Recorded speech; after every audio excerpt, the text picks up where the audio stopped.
Hello guys, welcome आपका फिर से आपके भाई के यूट्यूब चैनल विशाल पांचाल पे। और गाइस आज है 27/3/23, मतलब 27 तारीख है मार्च महीने की और 2023 चल रहा है। और भाई आज मैं एक्चुअली हमारे ना बीओ में पेंशन आई हुई है, मतलब हमारे बीओ में क्या हर एक जगह आई हुई है। तो भाई मैं पेंशन का जो है डेली काउंट बना रहा था, तो तभी मेरे दिमाग में आता है कि भाई एक डेली काउंट के ऊपर वीडियो बनानी चाहिए कि कैसे कैसे आपको डेली काउंट बनाना है, जो भी अपने न्यू बीपीएम लगे हैं या फिर जिनको भी कोई भी डाउट है डेली काउंट के ऊपर। ये भाई कुछ ऐसा दिखता है हमारा डेली काउंट, मैं आपको दिखा देता हूँ। और गाइज इसको आज मैं आपको बताऊंगा कि कैसे आपको बनाना होता है, क्या क्या इसमें चीज़ें होती हैं और हमें क्या क्या लिखना होता है, हमारे रफ डेली काउंट में क्या क्या बनाना होता है। सारी चीज़ें गाइज आज की इस वीडियो में आपको क्लियर करने वाला हूँ। तो भाई बिना आप लोगों का टाइम वेस्ट किए वीडियो को शुरू करते हैं। तो दोस्तों सबसे पहले बात तो मैं आप लोगों को बता देता हूँ कि मैं डेली काउंट कैसे बनाता हूँ। सबसे पहले तो भाई जैसे ही मेरी बीपीएम में सिलेक्शन हुई थी, मैंने क्या किया था, एक ऐसी नोटबुक लगा ली थी भाई, ठीक है, जिसमें मेरा हिसाब किताब रहता है। और भाई इसके पेजेस बिल्कुल क्लियर है, इसमें लाइन नहीं है बिल्कुल भी, ठीक है, ये बात मैं आपको बता देता हूँ। तो मैंने ऐसी रफ डेली काउंट लगाने के लिए मैंने ऐसी नोटबुक लगा ली है, इसमें मैं अपना रफ डेली काउंट बनाता हूँ। रफ डेली काउंट हमारा खुद का हिसाब होता है भाई, उसमें हम ये देखते हैं कि हमारे पास कितना बैलेंस है। और भाई एक जो ओरिजिनल डेली काउंट होता है वो हमें अपने ऑफिस में आगे भेजना होता है डेली की डेली, और वो कुछ ऐसा दिखता है। और भाई अब मैं आपको बताता हूँ कि कैसे इसको बनाते हैं, ठीक है।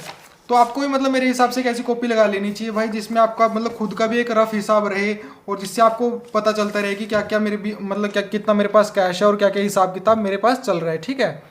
तो दोस्तों अब मैं आपको ना जो डेली काउंट की स्क्रीन है उसके ऊपर ले चलता हूँ अपने फ़ोन को बैक करके, तो मैं अब आपको डेली काउंट दिखाता हूँ सीधा, ठीक है। तो दोस्तों आप यहाँ पे देख सकते हो कि ये है अपना डेली काउंट, ठीक है, ये हमारा ओरिजिनल डेली काउंट है। तो भाई सबसे पहले तो ना मैं आपको रफ बना के दिखाता हूँ कि मैं कैसे रफ डेली काउंट बनाता हूँ, ठीक है।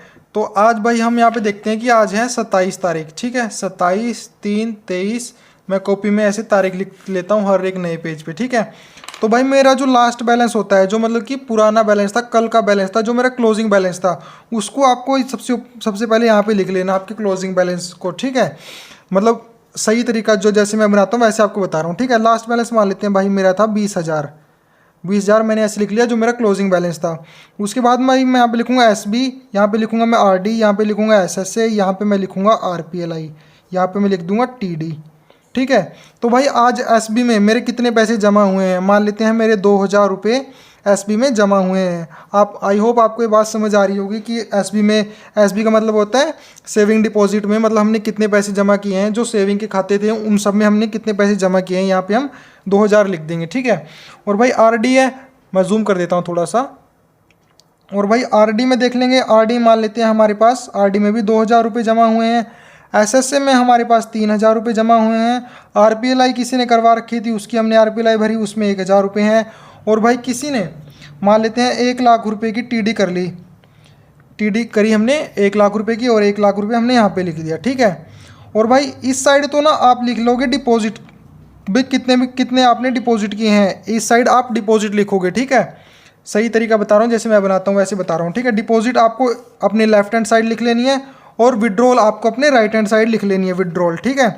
तो भाई एसबी के खाते से आपने कितनी विड्रॉल करी है, वो की है मान लेते हैं आपने 10,000 रुपये आपने एसबी के खाते से विड्रॉल कर दी है। ये सिंपल सी बात है, आई होप आपको समझ आ गई होगी।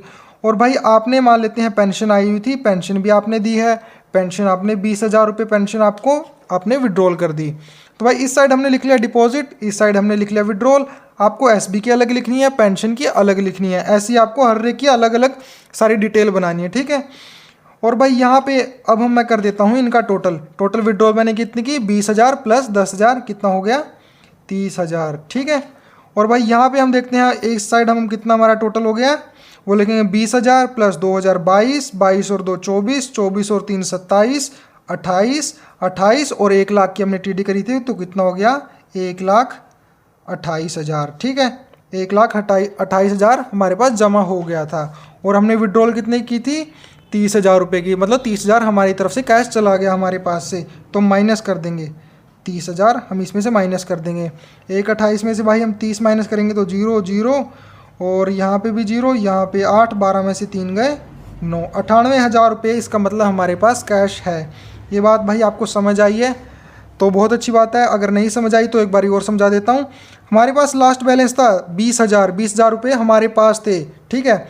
हमारे मतलब कि एक मैं ऐसे मान लेता हूँ कि मैं खुद एक बैंक हूँ, मेरे पास 20,000 रुपये थे, ठीक है। एसबी का खाता, कोई एसबी के डिपॉजिट कराने आए 2,000 उसने जमा करा दिए, आरडी के कोई जमा कराने आए उसने 2,000 फिर जमा करा दिए, 3,000, मतलब ऐसे करके मेरे पास पैसे आने लग गए। मतलब इतने पैसे आज मेरे पास आए हैं और इतने पैसे मेरे पास गए हैं, ठीक है। तो भाई अब इतने जितने पैसे आए थे वो हमने टोटल कर दिया और जितने पैसे गए थे उनको टोटल कर दिया और आने वाले में से और जाने वाले को घटा दिया, तो हमारे पास इतना कैश बचा है। 98,000 रुपये मेरे पास आज बच गए हैं, मतलब मेरे पास 98,000 रुपये आज की डेट में है, ठीक है। इतनी सी बात आपको ये समझ आ गई होगी। तो भाई अब मैं आपको लेके चलता हूँ डेली अकाउंट पे। मैं इसको थोड़ा जूम आउट कर लेता हूँ, ठीक है। ये ऐसा है हमारा कुछ डेली अकाउंट, ठीक है। ये हमारा डेली अकाउंट है, ठीक है। तो भाई सबसे पहले तो आपको इस साइड पे जहाँ पे गोल गोल है यहाँ पे आपको अपने बीओ की मोहर लगा देनी है। उसके बाद भाई आपको अपने जो भी बीओ है, बीओ मान लेते हैं आपका है ABCD, एज ए एग्जाम्पल मैंने लिया है, आपको ऊपर लिख देना है। यहाँ पे आपको आज की तारीख डाल देना है 27/3/23, और जो आपका मुख्य डाकघर है जिससे आपका बीओ अटैच्ड है, जो आपका बड़ा ऑफिस है, उसको आपको यहाँ पे लिख देना है, ठीक है। वो आपका मतलब जो भी होगा एज अ मान लीजिए एग्जाम्पल मैंने यहाँ पे लिख दिया, ठीक है। और आपका जो पिन कोड होगा वो आपको यहाँ पे भर देना है, ठीक है मेरे दोस्तों, प्यारे दोस्तों, आपको ये चीज़ भर लेनी है। डेट ऑफ लास्ट ट्रांजैक्शन है भाई, यहाँ पे लिखा हुआ है डेट ऑफ लास्ट ट्रांजैक्शन, आप यहाँ पे देख सकते हो डेट ऑफ लास्ट ट्रांजैक्शन ये लिखा हुआ है, ठीक है। डेट ऑफ लास्ट ट्रांजैक्शन में क्या लिखना है आपको, आज मतलब 27 है ना, 27 से पहले हमने कौन से दिन ट्रांजैक्शन करी थी। मान लो 27 है आज, 27 तारीख को है मंडे, 27 तारीख को है मंडे, और 26 को क्या था संडे, और 25 को क्या था सैटरडे। तो हम संडे वाली डेट नहीं लिखेंगे, हम क्या लिखेंगे, हॉलीडे वाले नहीं लिखना हमको, ठीक है। ये बात समझ आ गई होगी आपको, हॉलीडे नहीं लिखना हमको, क्या लिखना है सैटरडे। सैटरडे क्या थी 25/3/23, हमको डेट ऑफ लास्ट ट्रांजैक्शन यहाँ पे लिख देनी है, ठीक है भाई। उसके बाद balance of last daily account, यहाँ पे क्या लिखा है देखो, balance of last daily account. Balance of last daily account की जगह हमें क्या लिखना था, हमारे पास कितना कैश था स्टार्टिंग में 20,000 रुपये, हमने इसको यहाँ पे लिख दिया 20,000 रुपये, ठीक है। पोस्टेज रिवेन्यू रिलाइज फ्रॉम, भाई इसको तो मैं मतलब कि मेरे कभी काम तो आया नहीं, वैसे बता दूं मैं, मेरे कभी काम आया नहीं भाई, इसका मुझे पता भी नहीं, मैं खुद बता रहा हूँ आपको, ठीक है, मुझे नहीं पता इसका। उसके बाद भाई cash received from the account office, account office से मतलब जो हमारे बड़े डाकखाने हैं उससे हमने आज कितना कैश मंगवाया है। मान लेते हैं अगर हमने 1 लाख रुपए मंगवाए होते ना हमारे ऑफिस से, तो भाई हमको यहाँ पे 1 लाख रुपए लिखना होता, ठीक है। लेकिन हमने कैश तो मंगवाया ही नहीं आज, हमारा जो एग्जाम्पल है, तो भाई हम यहाँ पे कुछ नहीं लिखेंगे, ठीक है। उसके बाद मनी ऑर्डर इशूज को भी छोड़ो भाई। उसके बाद आ गया सेविंग अकाउंट डिपॉजिट, मतलब एसबी के डिपॉजिट। एसबी के डिपॉजिट कितने हुए थे दोस्तों, 2,000 रुपये। उसके बाद भाई आरडी पे आप ऐसे टिक कर दोगे, आरडी पे क्या लिख दोगे 2,000 रुपये। उसके बाद भाई आप टाइम डिपॉजिट यहाँ पे आप देख सकते हो, टाइम डिपॉजिट का मतलब क्या है टीडी, मैं जूम करके दिखाता हूँ। टाइम डिपॉजिट मतलब टीडी, कितने की टीडी हुई थी भाई आज अपनी, 1 लाख रुपए की अपनी टीडी हुई थी, ठीक है। उसके बाद भाई एसएसए भी तो हमने जमा किए थे, तो एसएसए हम यहाँ पे लिख देते हैं। एसएसए कितनी थी 3,000 रुपये। और आरपीएलआई भाई अपनी कितनी थी 1,000 रुपये। आरपीएलआई भी आप ऐसे लिख दोगे, ठीक है, ऐसे लिखनी है आपको आरपीएल लिख के आप 1,000 रुपये ऐसे दिखा दोगे। तो भाई टोटल कितने करते हैं दोबारा से, 20,000, 24, 26 और सॉरी मैंने शायद कुछ अलग ले लिया है, हाँ 20 और 2 22, 22 2 24, 24 और 3 27, 27 और 1 28 और 1 लाख तक हुए थे। कितना हो गया अपना यहाँ पे 1,28,000 हमको यहाँ पे लिख देना है, ठीक है। 1,28,000 हमको टोटल करके यहाँ पे लिख देना है, ठीक है दोस्तों। 1,28,000 मैंने यहाँ पे लिख दिया। उसके बाद भाई अब आते हैं हम हमारी विड्रॉल की तरफ। यहाँ पे हमको जितनी विड्रॉल हुई थी उतनी विड्रॉल करनी है, ठीक है। Cash remitted to account office, मतलब हमको अगर आज हमारे पास एक्सेस कैश हो गया है, मतलब 30,000, 15 से 30,000 की लिमिट है ना, अगर हमारे पास 30,000 से ज़्यादा कैश हुआ है तो हम उसको अपने अकाउंट ऑफिस में भेज देंगे, ठीक है। तो भाई 98 में से आप ये लगा लो, 98 में से 28 गए 0 70, तो भाई ये लगा लो आज है ना, मैं एज एग्जांपल आपको 70,000 रुपये में अपने कैश अपने एसओ में भेज रहा हूँ, ठीक है। क्योंकि हमारे पास 98,000 रुपये रह गए थे लास्ट में, 98,000 रुपये रह गए थे ना, तो हमको इतना कैश तो रखना है नहीं, हमारी जो डेली की लिमिट है उससे हमको आगे नहीं बढ़ना, ठीक है। ये बात आपको अच्छे से ध्यान रखना भाई, आपको ज़्यादा एक्सेस कैश ज़्यादा समय के लिए आपको नहीं रखना है। आप अपने एसओ में कैश भेजोगे तभी आपके एसओ मतलब कि आगे कैश जाएगा, आपका रिवेन्यू मतलब तभी अपने पोस्ट ऑफिस का बढ़ेगा, तभी हमारे पास कैश आएगा ना, हमको जमा करके कैश आगे भेजना होता है। ये बात आप आपको हमेशा याद रखनी है, ये मेरे को इंस्पेक्टर सर ने बताई थी, ठीक है, मेरी इंस्पेक्शन के दौरान, कि भाई जितना भी कैश हम जितना कैश जमा करते हैं ना, आपको ये कोशिश करनी है कि आपको ज़्यादा से ज़्यादा कैश आप अपने एसओ में भेजो, तभी मतलब आगे कैश जमा हो पाएगा, तभी अपने जो पोस्ट ऑफिस का जो रेवेन्यू है वो बढ़ पाएगा, ठीक है। तो भाई हम यहाँ पे मान लेते हैं हमने 70,000 रुपये कैश भेज दिया है, ठीक है। और भाई सेविंग अकाउंट की हमने कितनी विड्रॉल करी थी, सेविंग अकाउंट की हमने करी थी 10,000 रुपये विड्रॉल। और पेंशन हमने कितनी निकाली थी, पेंशन निकाली थी हमने 20,000 रुपये, ठीक है। तो भाई अब आप टोटल करो, टोटल करने पे आप देखो यहाँ पे 70,000 प्लस 10,000 80,000, 80,000 और एक, ये कितना हो गया 1,00,000 रुपये। तो भाई आप यहाँ पे टोटल में कितना जोड़ दोगे, 1,00,000 रुपये, ठीक है। 1,00,000 रुपये, 1 2 3 4 5, 1,00,000 रुपये आप यहाँ पे जोड़ दोगे, ठीक है। अब भाई 1,28,000 हमारे पास जमा थे और हम माइनस कर देंगे यहाँ पे 1,00,000 रुपये, तो हमारे पास कितना रह गया, 28,000 रुपये रह गया। आप यहाँ पे लिख दोगे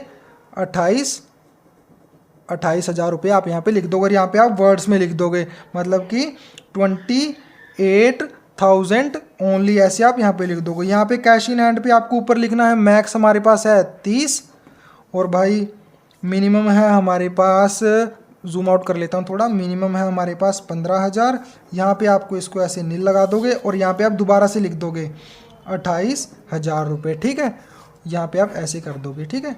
और भाई अब यहाँ पे आप देखो, ये चीज़ हमारे तब काम आती है जब हम एसओ में कैश भेज रहे होते हैं, हमारे बड़े ऑफिस में हम कैश भेज रहे होते हैं। इसको मैं थोड़ा जूम कर लेता हूँ, ठीक है। कुछ ऐसा ये चीज़ दिखती है आपको ना, यहाँ पे जितना भी कैश आपने भेजा है आपको यहाँ पे डिटेल बनानी होती है, ठीक है। हमने कितने भेजा था, 70,000 रुपये हमने भेजा था ना, तो हम 70,000 की डिटेल बनाएंगे कि मतलब 70,000 रुपये में कितने कितने नोट थे, कितने कितने कितने रुपए के थे, मतलब 2,000 रुपये का नोट था, एक 500 का था, ऐसे हम उसकी डिटेल बना देते हैं, ठीक है। तो भाई हम मान लेते हैं कि हमने सारे के सारे हमने किए हैं, हमने सारे के सारे नहीं, आपको सही तरह से बना के दिखाता हूँ। मान लेते हैं हमने ना जो 15 नोट थे, 15 नोट हमने भेजे थे 2,000 रुपये के, तो 2,000 गुणा 15 कर देते हैं, हमारे पास कितना हो गया ये 30,000 रुपये, ठीक है।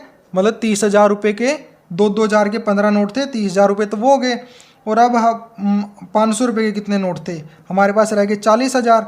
70,000 में भेजे थे, 70,000 में से 30 तो जो थे मतलब 2,000 के नोट थे, और 500 जो थे मतलब 40,000, 40 का डबल कर दो, कितना हो गया 80। तो भाई 80 नोट जो थे वो अपने 500 के थे, ठीक है। 80 नोट जो थे वो अपने 500 के थे, तो अब यहाँ पे लिख देंगे हम 40,000, ठीक है। और गाइज एक आपको छोटी सी ट्रिक बताता हूँ जो मैं अभी मतलब मेरे कई बार काम आती है, वो ये है कि मान लेते हैं हमारे पास कोई कस्टमर आया, वो कहता है कि मुझे 10,000 रुपये जमा कराने हैं, तो 10,000 के 500 के ले रहा है ना वो, तो इसका मतलब उसके कितने नोट हैं, 20 नोट हैं 10,000 के, ठीक है। मतलब कि मान लो 50,000, 500 के 50 नोट है, तो रुपए कितने हो गए अपने पास, 50 का आप आधा कर दो 25,000 रुपये। अगर 500 के 100 नोट है ना, तो आप ये लगा लो उस 100 का आधा कर दो, कितना हो गया 50,000 रुपये, ठीक है। ये बात आप याद रखो। अगर 500 के 200 नोट हैं तो कितने रुपए हमारे पास, 1,00,000 रुपये हैं, ठीक है। ये बात आप यहाँ पे ध्यान रखना, ठीक है, मतलब काम आ सकती है आपके कभी भी, ठीक है। तो भाई हम यहाँ पे लिख देंगे टोटल अपना 70,000 रुपये आप यहाँ पे, और यहाँ पे आप बैग का वेट लिख दोगे कि आपने मतलब थैली बना के भेजना होता है भाई, ठीक है। जब भी कैश आप भेजो ना, थैली बना के उस पर मतलब स्टैंप लगा के आप उसको भेजते हैं, उसको सील बंद करके आपको कैश को भेजना होता है, ठीक है। ताकि मतलब अगर रास्ते में कोई खोल ले उसको तो पता लग जाए कि भाई उसने ऐसे ऐसे सील खोल लिया है और अपना कैश इतना निकला है, ठीक है। मतलब ये बात थोड़ा ध्यान रखने की है। यहाँ पे आप मान लेते हैं 150 ग्राम था हमारे बैग का वेट, तो हमने 150 ग्राम लिख दिया। और यहाँ पे भाई पता है कौन साइन करेगा, जब जिस बंदे को आपने भेजा है जो आपका ABPM है, वो जाके भाई कैश देगा अपने आपके पोस्ट मास्टर को, और पोस्ट मास्टर यहाँ पे कैश आपके गिनने के बाद अपने यहाँ पे साइन कर देगा कि हाँ भाई कैश कंप्लीट है। तो यहाँ पे एक तरह से क्या हो गया कि भाई मतलब काम पूरा हो गया अपना, कि भाई अपना कैश ठीक है पूरा सही चला गया, इसका मतलब ये है। और भाई यहाँ पे ना आपको जो पर्ची होती है आपकी, जो जितनी भी ट्रांजैक्शन आपने की थी, डेली ट्रांजैक्शन रिपोर्ट की जो प्रिंट आउट होता है, वो आप यहाँ पे लगा सकते हो, ठीक है। इस एक साइड आप यहाँ पे लगा दो, ठीक है, कोई दिक्कत वाली बात नहीं है। और यहाँ पे भाई अपने आप साइन कर दो, ठीक है। और आज की तारीख लगा दो 23/23/23। और यहाँ पे भाई आप ये लिख सकते हो कि जो भी आर्टिकल आपने आपके बीओ में से वापस हुआ है आपको उसको अपने डेली अकाउंट में लिखना होता है, ये बात आप यहाँ पे ध्यान रखना। अब उसको आप यहाँ पे लिख दो, मान लेते हैं EH340 कुछ IN लास्ट में होता है, आपको यहाँ पे लिख देना है। और उसका रीज़न जो है, जो क्यों आपने वापसी किया है, उसको आपको अपने जो लेटर है उसके ऊपर लिख देना है। वो मतलब वापसी लेटर का जो भी नंबर होता है ना, speed post number, registry number, उसको आपको यहाँ पर ज़रूर लिखना है, ठीक है दोस्तों। तो गाइज़ ये था मतलब कि मेन सा जो अपना डेली अकाउंट की जो मतलब कहानी थी।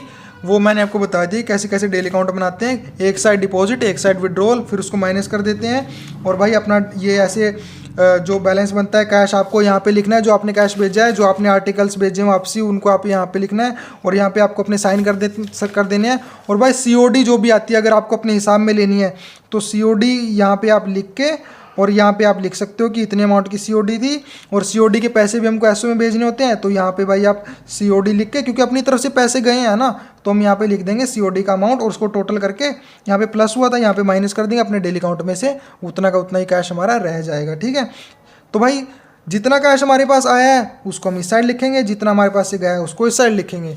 आई होप दोस्तों आपको ये मतलब कि वीडियो पसंद आई होगी और भाई आपको आई होप ये बात समझ आई होगी। तो गाइस अगर वीडियो अच्छी लगी हो तो भाई आपके भाई के चैनल को ना लाइक कर दिया करो वीडियोस को, और भाई कमेंट करके बताना कि मैं मतलब कि आगे ऐसी वीडियो बनाऊं या फिर मैं ऐसी भाई पागलों की तरह वीडियो बनाई जा रहा हूँ। मुझको कोई रिस्पॉन्स तो अभी तक बहुत कम मिला है। तो आप बताना कि यार मतलब कि अगर वीडियो में कोई कमी हो तो, या फिर अच्छी लगे तो आप कमेंट जरूर करना भाई, और अगर कुछ कमी हो तो वो भी आप कमेंट करके जरूर बताना, सजेशन बताना। और गाइज आगे भी हम ऐसे अच्छे अच्छे टॉपिक्स कवर करते रहेंगे। तब तक के लिए दोस्तों जय हिंद, जय भारत, टाटा, बाय बाय।